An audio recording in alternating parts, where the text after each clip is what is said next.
फिलिस्तीन पर फ्रांस के इस फैसले से बौखलाया इजराइल, अरब देशों ने किया स्वागत।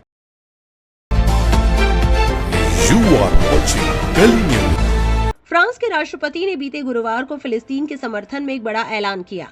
उन्होंने कहा कि वो आगामी सितंबर में फिलिस्तीन को एक आजाद मुल्क के रूप में मान्यता देगा। इस फैसले से फिलिस्तीन समेत अरब के मुल्कों में खुशी की लहर है। वहीं इजराइल ने इस फैसले का विरोध किया है। इजरायली प्रधानमंत्री ने कहा है कि फ्रांस के जरिए फिलिस्तीन को देश के रूप में मान्यता देना इजराइल के वजूद के लिए खतरा पैदा करेगा। फ्रांस के राष्ट्रपति इमैनुएल मैक्रों के जरिए फिलिस्तीन राज्य को मान्यता देने के फैसले पर सऊदी अरब ने खुशी का इजहार किया है। सऊदी अरब ने इमैनुएल मैक्रों के इस ऐतिहासिक फैसले की सराहना की है। इसके साथ ही दुनिया के वो देश जिन्होंने फिलिस्तीन को मान्यता नहीं दी है, उनसे फ्रांस की तरह कदम उठाने की गुजारिश की है। वहीं प्रधानमंत्री बेंजामिन नेतन्याहू ने फ्रांस के इस फैसले का विरोध किया है। नेतन्याहू के एक बयान में कहा कि इमैनुएल मैक्रों के इस कदम से ईरान की एक और प्रॉक्सी देश बनने का खतरा है। सऊदी फॉरेन मिनिस्ट्री ने फ्रांस के इस फैसले के बाद एक बयान जारी कर कहा कि सऊदी राज्य फ्रांस के इस ऐतिहासिक फैसले की सराहना करता है।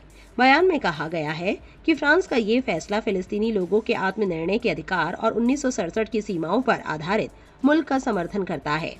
बयान में कहा गया है कि फ्रांस के इस फैसले से साबित होता है कि पूर्वी यरूशलेम को फिलिस्तीन की राजधानी बनाकर स्वतंत्र राज्य स्थापित करने के लिए अंतर्राष्ट्रीय समुदाय की सहमति को दर्शाता है। जॉर्डन के विदेश मंत्रालय ने भी इमैनुएल मैक्रों के इस फैसले पर खुशी जाहिर की है।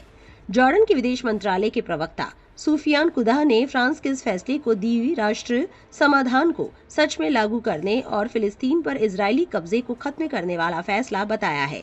राष्ट्रपति इमैनुएल मैक्रों ने बीते गुरुवार को इस बात की घोषणा की थी कि वो आगामी सितंबर में संयुक्त राष्ट्र महासभा में फिलिस्तीन को एक राज्य के रूप में मान्यता देंगे।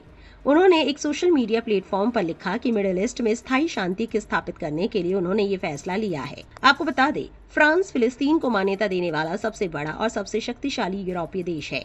रिपोर्ट के मुताबिक 140 से ज्यादा देश फिलिस्तीन राज्य को मान्यता देते हैं, जिनमें यूरोप के 1 दर्जन से ज्यादा देश शामिल हैं। फ्रांस में यूरोप की सबसे बड़ी यहूदी आबादी और पश्चिमी यूरोप की सबसे बड़ी मुस्लिम आबादी है।